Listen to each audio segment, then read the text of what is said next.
The elements and basic principles of design. So here's a video on fundamentals of design that you should watch. It's about 6 minutes. The fundamentals of design are the basis of every visual medium, from fine art to modern web design. Even small details, like the fonts that make up most compositions. What do these examples have in common? Some very basic elements, including line, shape, form, texture, and balance. They might not seem like much on their own, but together, they're part of almost everything we see and create. The fundamentals can be intimidating, especially if you don't consider yourself an artist. However, there's a lot they can teach you about working with different assets and creating simple visuals from scratch. Let's start at the beginning with one of the most basic elements of all, the line. A line is a shape that connects two or more points. It can be fat or thin, wavy or jagged. Every possibility gives the line a slightly different feel. Lines appear frequently in design, for example in drawings and illustrations, and graphic elements like textures and patterns. They're also common in text compositions, where they can add emphasis, divide or organize content, or even guide the viewer's eye. When working with lines, pay attention to things like weight, color, texture, and style. These subtle qualities can have a big impact on the way your design is perceived. Look for places where lines are hiding in plain sight, for example in text. Even here, experimenting with different line qualities can give you very different results. A shape is any two-dimensional area with a recognizable boundary. This includes circles, squares, triangles, and so on.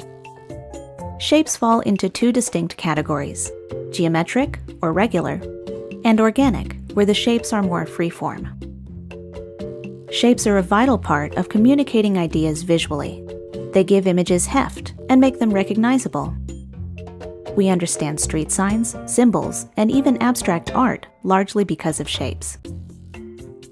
Shapes have a surprising number of uses in everyday design. They can help you organize or separate content, create simple illustrations, or just add interest to your work. Shapes are important because they're the foundation of so many things. Learn to look for them in other designs, and soon you'll start seeing them everywhere. When a shape becomes 3D, we call it a form.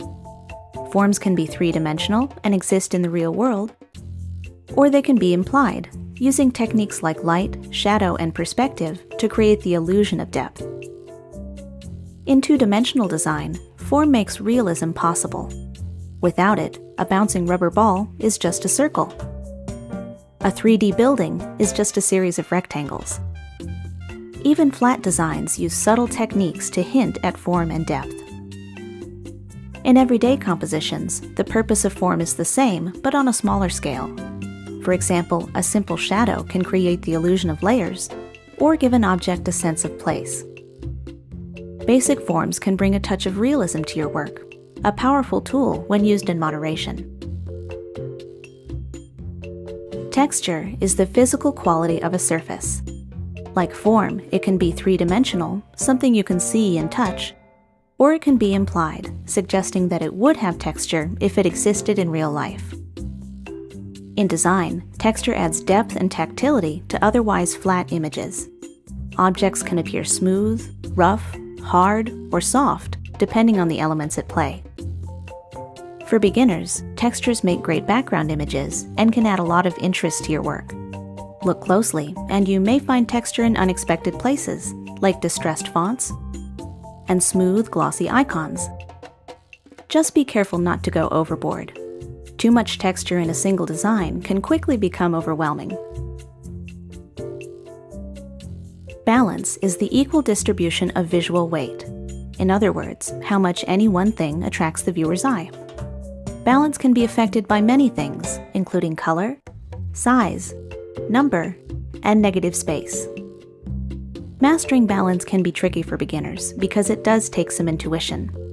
Luckily, the design world is full of examples that can help you understand its different iterations. Symmetrical designs are the same or similar on both sides of an axis. They feel balanced because each side is effectively the same, if not identical. Asymmetrical designs are different, but the weight is still evenly distributed. The composition is balanced because it calls attention to the right things. Many people use a strategy called the rule of thirds. This imagines your work area divided into a 3x3 grid. The focal point of the image is placed on or near one of these lines, creating visual balance with the rest of the space. We find this type of composition appealing because, according to studies, the human eye naturally follows this path when scanning a design. The fundamentals of design are all about the bigger picture. In other words, learning to appreciate the many small details that make up every composition. This insight can be applied to almost any type of project, whether you're creating your own graphics or just looking for simple ways to enhance your work. Thanks for joining us for the Fundamentals of Design. Check out the rest of our design topics, including color, typography, and more.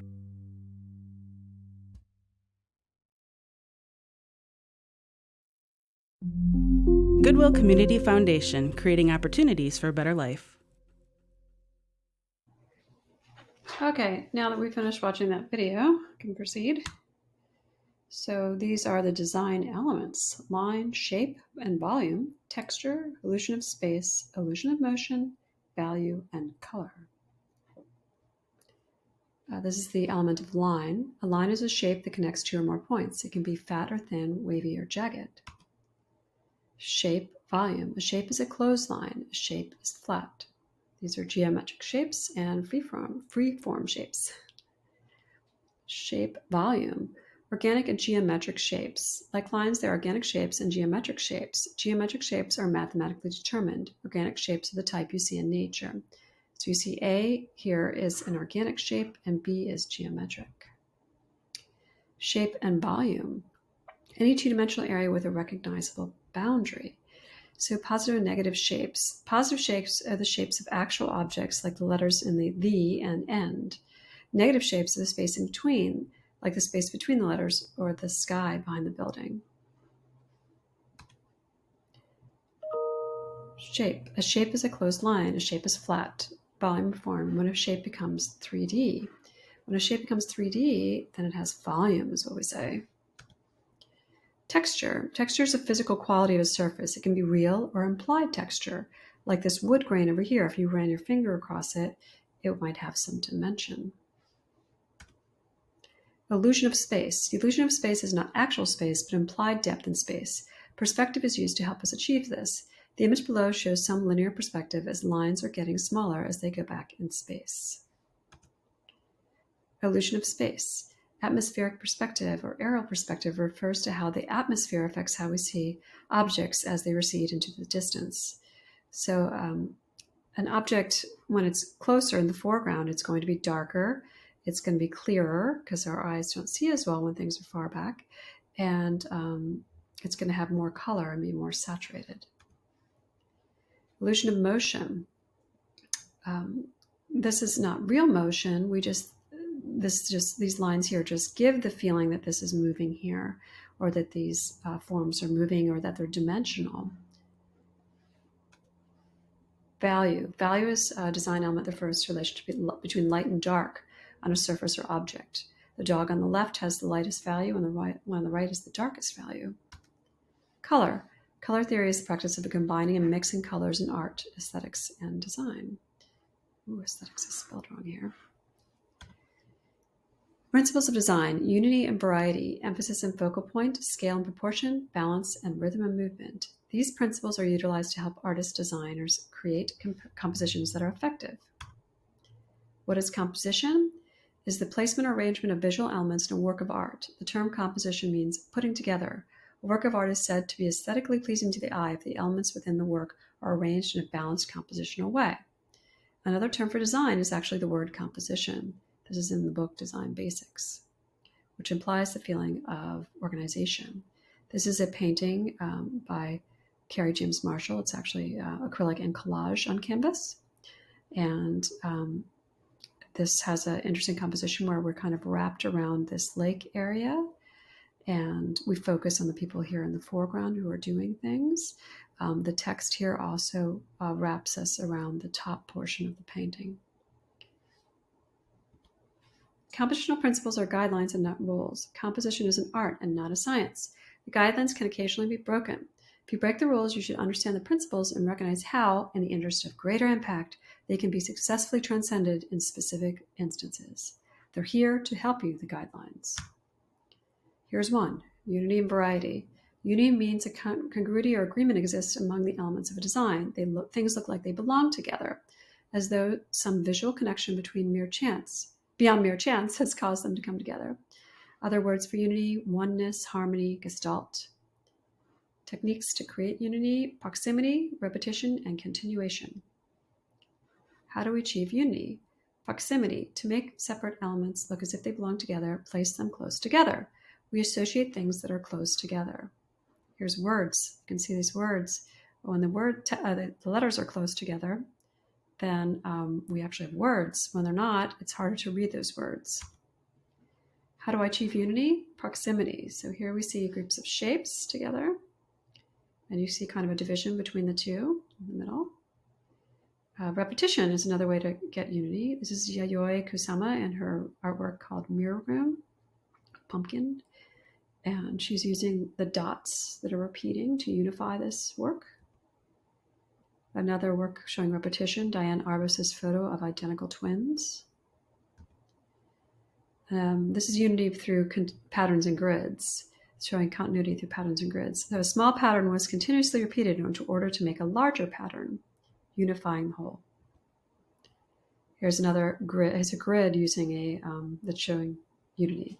So Andy Warhol made this grid of these different Marilyns and put them together in order to create a feeling of unity. Continuity through patterns and grids. Okay, this is more this. See the light pattern? The light pattern is giving a feeling of unity across the whole picture as the light's coming in from the blinds. This is Alfred Stieglitz's photo. Continuation. This means that this is another unity concept, that something continues, usually a line, edge, or direction from one form to another to unify. So our eye's instinct is to follow the path. So we follow the beach here, right, along this path around this beach. Here's another thing showing we follow the path from this person all the way back. Another way to get unity, but also variety. So, without variety, things can be a little boring. So this is an example showing you some variety with your unity. Also unity and variety. Emphasis and focal points. So emphasis involves calling attention to a specific part of the image through value, color, shape, texture, isolation, or placement. So designers and artists use emphasis or focal point to attract attention. Emphasis gives part of a design prominence. So it's kind of a little subjective, but because this figure is dark, or light on this dark area, most people usually notice the figure. Other people often notice this bird back here because of the colors, the red colors, bright colors. This is another, how do we create emphasis or focal point? This is showing other ways. Contrast, isolation, and placement are the ways we can possibly create emphasis or focal point. Contrast, when one item is different, we tend to focus on that item.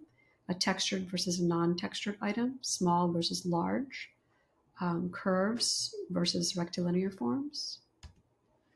So when things are different, we focus on the one that's different, the thing that is different. Contrast, light and darks can create contrast. The picture on the right has a waterfall that forms a dramatic diagonal that's lighter with darker underneath. This is a Hakusai print. Color difference can also create contrast, such as this bright red color of this tree. Isolation can create emphasis. And you can see that this cup is isolated from the group, so we focus on the cup. This dot is isolated from the others, so we focus on the dot that is isolated. This child is isolated from the group. We focus on the child. The child is also in the foreground, so we focus more on the child. Here's placement, centering an image to create emphasis or focal point. This is President Barack Obama by Kehinde Wiley. It's a painting. And because he put Obama in the center, we focus on the centered image. Here's a foreground placement showing you that we focus on things that are in the foreground that are in focus. Notice that this is in focus, the acorn in front versus the acorns in the back. If things point to something, we focus on it. So all these heads are facing George Washington here, so we focus on George Washington. Placement, and this shows you another emphasis and focal point. This uses a triangle, and all these people are pointing upwards towards this person, so we focus on this person here, waving for help. This is a Jericho famous painting, Raft of the Medusa. Very large painting. Scale and proportion. Proportion refers to this relative size measured against other elements or against a standard. So obviously this is out of proportion, so we definitely notice that the fortune cookie is not supposed to be there, and we focus on it. Contrast and the rule of thirds. Proportion is related to ratios. We judge proportions by relating an element to other elements and view them as correct or not. Often proportion is related to emphasis. For example, if one figure is made to look larger compared to others figures in a composition, it is said to be out of proportion and is given greater importance or greater emphasis. So this definitely happens in art where people are made to look larger than they really are, so we look at them. Oh, this person's really larger. So this is obviously not a real person, but we definitely focus more on this larger element. It's showing contrast of scale. This is the rule of thirds. So in the rule of thirds, the total image is divided both vertically and horizontally into 3 equal sections using a grid. Generally, composition is strongest if the center of interest falls near one of the 4 cross points, like their heads right here are the cross point. This is at a cross point. So you can see that's where the divisions are. And then this would be at a cross point, and this flower is at a cross point. And over here, one of these cross points here is this peak. More rule of thirds. Horizon line should be either in the upper or lower third of the frame. So this horizon line is pretty much in the middle. So generally, you want your horizon line either a little higher or a little below in terms of the position of the horizon line. So it says vertical lines shouldn't divide the frame into 2 equal parts. So the verticals, you can see here, do not divide the image into 2 equal parts. The verticals are in different places. So you don't have a vertical line directly in the center. Balance. The elements of design arranged to create a feeling of stability or instability. Here's the techniques used. Symmetry or asymmetry, vertical, diagonal, or horizontal placement, all over pattern, value, color, shape, and texture. How do we use balance? Well, for symmetry. Symmetry is when things are balanced on both sides of a vertical axis, like this butterfly on the right. This is examples of sacred geometry, often called iconic compositions, where the artist showed focus in their religious beliefs through arranging things on a central axis. This is Raphael and Leonardo da Vinci paintings. Here's some symmetry by this artist, Barclay Leonard Hendricks, showing symmetry of this with 2 people around the parts in the center. And symmetry doesn't have to be totally perfectly symmetrical for it to be symmetrical. Here's an example of a balanced symmetry, but it's not perfectly symmetrical. The figure on the right is lower than the figures on the left. This is definitely asymmetrical. This is a Degas painting, and you can see that we are actually, you can see continuation here through this line. See the foot points over here, so we're following this path. But also, yeah, this is asymmetrical. It's weighted more on the right. This shows asymmetry. The tree is the focal point here, and it's on the left side. And the moon is also another focal point on the right.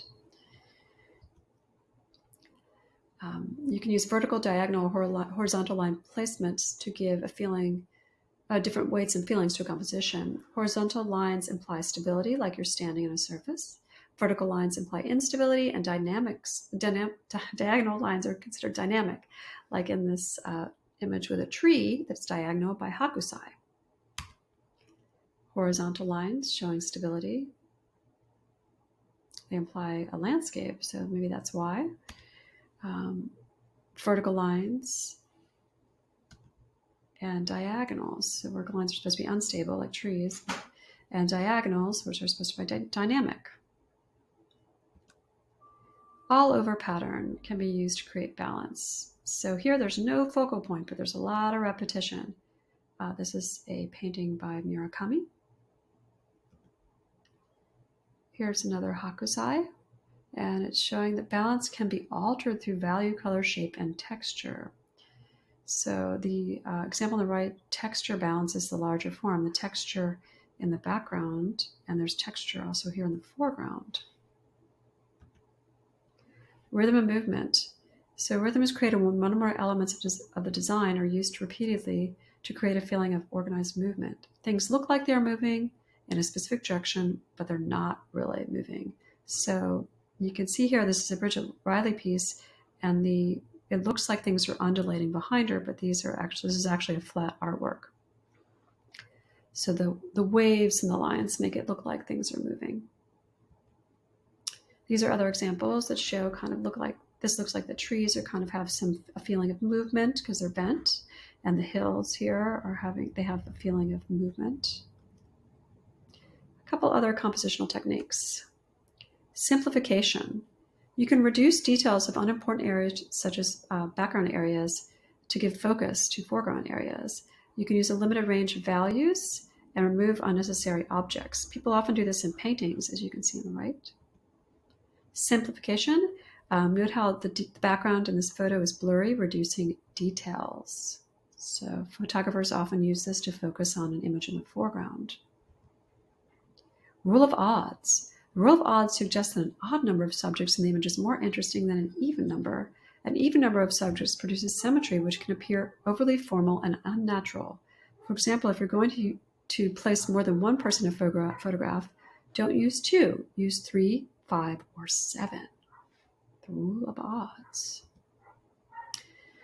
Triangles. Related to the rule of odds is the observation that triangles are an aesthetically pleasing implied shape within an image. A triangular format creates a sense of stability and strength.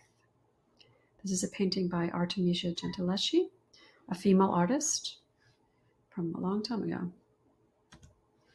Page orientation. This is important. It relates to the composition and using your page in one direction rather than another. There's 2 different orientations, landscape versus portrait. So portrait is oriented vertically and landscape is oriented horizontally. A portrait orientation is taller than it is wide, as would be common for a portrait in a drawing. A landscape orientation is wider than it is tall, as is common for landscape drawing. So this shows you on your cell phone if you want to take a portrait picture or a landscape picture, and this shows you a landscape image and a portrait image. Breaking the rules. So here's an artist, Uta Barth, who breaks the rules in photography of composition.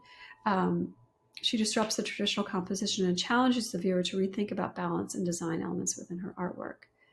So, she does this intentionally and very successfully. Andrea Bowers, this is called Girlfriends. And you can see that the composition is a little odd here. The figures are small and they're in the bottom, and it creates a very interesting composition where you focus on the person still, but it's unexpected. And this is John Baldessari. This is a photo and with the word wrong underneath, because why do you think it's wrong? Because the tree is coming out of his head behind him. That's supposed to be a no-no in photography. I guess it says that right here. So Baldessari is letting us know that he knows this is wrong, but is this really wrong? What's the deal? Why is this terrible? So yeah, you can break the rules, but it's good to know the principles and the rules that you're breaking. Thank you very much.